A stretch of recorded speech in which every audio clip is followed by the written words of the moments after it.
Ikaze nanone muri gahunda z'amakuru ndetse n'ibiganiro bitandukanye kuri Disco 24. Reka tuganire. Hari inkuru y'umukobwa umaze iminsi igarukwaho cyane by'umwihariko ku mbuga nkoranyambaga kuri TikTok cyangwa se no kuri X yahoze ari Twitter, bavuga byinshi cyane, ariko hari inkuru yanditswe na kimwe mu bitangazamakuru BBC gahuza imiryango nifuza ko tugaruka muri aka kanya.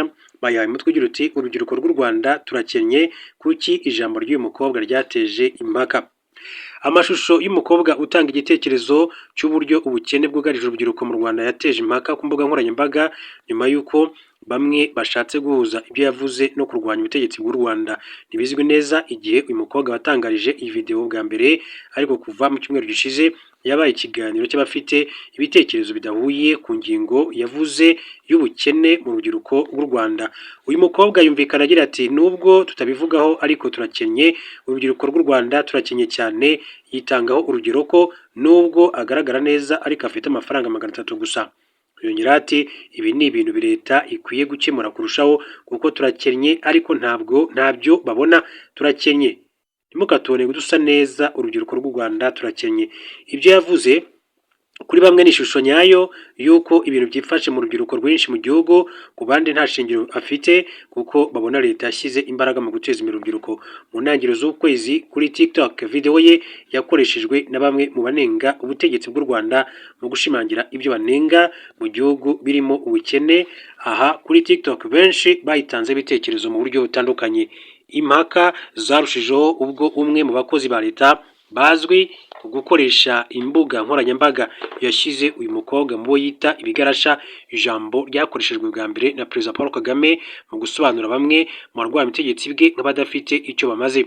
N'ubu rikoreshwa nabi, ati kandi na benshi mu gusobanura batavuga rumwe n'ubutegetsi bw'igihugu cy'u Rwanda. Bamwe bagaragaje ko gushyira uyu mukobwa muri icyo cyiciro ari ukurengera no kumushyira mu bibazo bikomeye, bavuga ko gutanga igitekerezo ku buryo babona ibintu bidakwiye gutuma yitwa cyangwa se ashyirwa mu barwanya ubutegetsi bw'igihugu cy'u Rwanda. BBC yamenye amakuru ko guhuza uyu mukobwa n'abatavuga rumwe n'ubutegetsi byagize ingaruka ku buzima bwe bwo mu mutwe. Abamunenze bavuga ko ibyo yavuze nta shingiro bifite, bahereye ku muhate wa leta mu guhanga imirimo ku rubyiruko, ndetse abandi bahejeje inguni bakavuga ko uyu mukobwa yakoreshejwe n'abanyapolitiki barwanya ubutegetsi nubwo nta bimenyetso bagaragaza.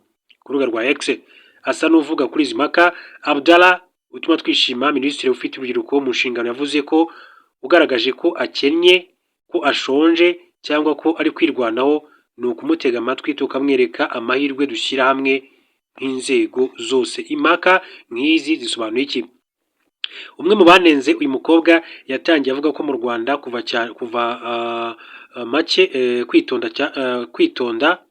kuvuga make, kwitonda no kwifata ari umuco ushyirwa imbere. Mu bamusubije bamwe bavuga ko igihe cyo guceceka ndetse no kwifata imbere y'ibibazo atari icy'urubyiruko rw'iki gihe. Kimwe mu bibazo byugarije urubyiruko rw'u Rwanda, ati ni ubushomeri, ari nabwo kandi burushaho kandi kuba ari intandaro y'ibyavuzwe n'uriya mukobwa yitanzeho urugero. Kuva mu myaka irenga 15 ishize, ishyaka FPR Inkotanyi riri ku butegetsi ryiyemeje ko leta izajya ihanga imirimo nibura 200,000 itari y'ubuhunzi buri mwaka. Kugeza mwaka wa 2020, imbwirwaruhame zabo zitandukanye abategetsi kandi bavuga ko iyo ntego yagezweho, ko leta kandi ihanga iyo mirimo buri mwaka, ndetse urubuga rw'ishyaka rya FPR rwerekana ko mu byo ryagezeho harimo guhanga imirimo 150,000 buri mwaka. Ibyo kandi bikaba biri muri gahunda izwi nka National Strategy for Transformation NST2, cyangwa se umugambi wa kabiri wo guhindura igihugu mu ntego leta yihaye ya Vision 2050. Imibare iheruka ku murimo itangwa n'ikigo cya leta kibarusha imibare igaragaza ko mu Rwanda abantu 5,600,000 aribo bari mu gihe cyo gukora. Abo bantu barimo kandi bafite akazi ndetse n'abashomeri.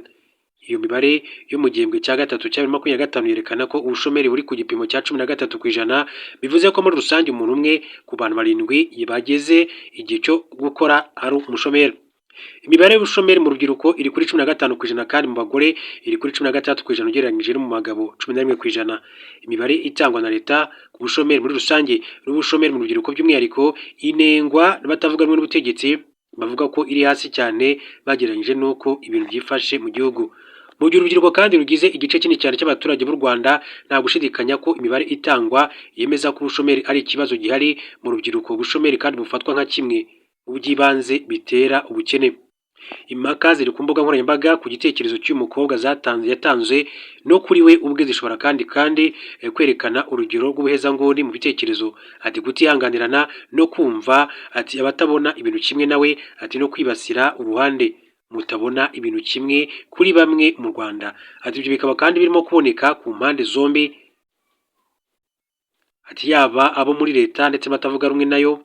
Ati muri izi mpaka bamwe mu bifuza gushyira mu gaciro ibitekerezo byabo basabye ko impaka n'ibitekerezo bitavuga rumwe ku byatangajwe n'uriya mukobwa bikwiye gushingira ku kibazo kiriho, ndetse no gusaba leta kurushaho kugikemura, kurushaho kwibasira umuntu ubwe kubera kuvuga icyo atekereza ku bukene abona mu rubyiruko. Gusa ku bandi nk'uko twabivuze kuri Minisitiri Abdallah utuma twishima, agaragaza ko kuba yaratanze igitekerezo cye adakwiye kwitwa ko ari ikigarasha cyangwa se ari umwe mu barwanya ubutegetsi bw'igihugu cy'u Rwanda. Hanyuma mu yandi makuru akomeza kugenda avugwa, reka duce muri Repubulika Iharanira Demokarasi ya Kongo. Didier Nanga, undi muvandimwe wa Corneille Nanga, arafunze. Umuryango we uvuga ko urimo kwibasirwa na leta ya Kinshasa. Umuvandimwe wa Corneille Nanga uri mu bantu bashya b'umuryango we bakurikiranywe n'ubutabera bwa Repubulika Demokarasi ya Kongo by'umuryango wa Nanga uvuga ko ari ukwibasira kudafite ishingiro. Ku cyumweru umuryango wa Corneille Nanga umukuru wa politike umutwe wa makumyabiri na gatatu watangaje ko umuvandimwe we Didier Nanga amaze icyumweru afungiye mu biro by'urwego rw'iperereza mu mujyi wa Isiro, umurwa mukuru w'intara ya Haut-Uele. Amakuru avuga ko Didier Nanga akurikiranywe ku bikorwa bifitanye isano n'ubucuruzi n'ubucukuzi bw'amabuye y'agaciro. Congo Radio France International ivuga ko benshi mu bo mu muryango wa Corneille Nanga bari mu buhungiro mu gihe abandi bafunze. Amakuru avuga ko Didier Iran Nanga yari yarigeze kandi guhamagazwa inshuro nyinshi n'inzego z'umutekano muri Congo. Umuryango wa Corneille Nanga avuga ko uku kwibasirwa gushingiye gusa ku kuba umwe muri bo Corneille Nanga ari umukuru w'umutwe w'inyeshyamba urwanya ubutegetsi bwa Kinshasa. Mu itangazo uyu muryango wagize uti kuba uyu uri mu muryango wa Nanga ntibisobanuye guhuzwa na M23. Radio France International ivuga ko Didier Nanga akurikiranywe mu rubanza rujyana amakimbirane mu rwego rw'ubucukuzi bw'amabuye y'agaciro, ikibazo kigaruka kenshi cyane mu madosiye yerekeye Corneille Nanga gifitanye isano n'impushya zo gucukura zahabu muri iki gihugu. Ubutegetsi muri RDC bwakomeje kandi gukora iperereza ku bikorwa bukeka ko bitera inkunga umutwe wa M23, bamwe bahuza ifatwa ryabo muryango wa Nanga n'iryo perereza. Inzego z'umutekano zivuga ko zirimo gushakisha ahashobora kuba hahishwe intwaro mu gace ka Wamba mu ntara ya Haut-Uele, intara ya Corneille Nanga ndetse n'umuryango we bakomokamo kandi bafitemo bikorwa. Si ubwa mbere bibaye kuko mu mwaka wa 2024 nabwo hakozwe ibikorwa bikomeye cyane byo gushakisha muri ako gace.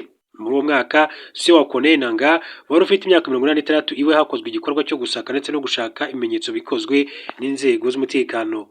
Kugeza ubu abantu nibura batatu bo mu muryango wa Corneille Nanga cyangwa se hafiye cyane bakatiwe igihano cy'urupfu. Muri bo nk'uko bivugwa n'ibiro ntaramakuru by'abanyekongo harimo umugore we Yvette Rubanda Nazinda uri mu buhungiro, muramu we Fabrice Rubara Ntwari ndetse na Brenda Mukango Nganga bivuga ko ari mukuru w'ibiro bya Nanga. Abo n'abandi bakatiwe n'urukiko hamwe n'abandi bakuriye M23 umwaka ushize. Leta ya Congo ikaba kandi yarasohoye inyandiko mpuzamahanga zo kubata muri yombi. Umuvandimwe wa Christophe Nanga wahoze ari guverineri w'iriya ntara ya Haut-Uele umwaka ushize yahungiye Dubai kubera iterabwoba kuri we kubera isano afitanye na Corneille Nanga nk'uko bivugwa na Africa Intelligence. Undi muvandimwe witwa Beseyane Nanga Puters afungiye muri gereza Ndoro nyuma y'uko muri 2024 ari mu bakatiwe n'urukiko rwa gisirikare muri Repubulika Iharanira Demokarasi ya Kongo. Radio France International ivuga ko abandi bo mu muryango mugari wa Nanga bishywa be n'ababyara be bose bagera ku 10 bafungiye ahantu hatandukanye. Radio France International ivuga ko abantu bagera kuri 20 bo muri uyu muryango bahunze bakava ku butaka bwa Congo mu myaka 2 ishize, bakaba kandi bari mu bihugu bituranye no mu bindi bice bya Afurika ndetse no muri Amerika nk'uko amakuru akomeza kugenda bishimangira muri Repubulika Iharanira Demokarasi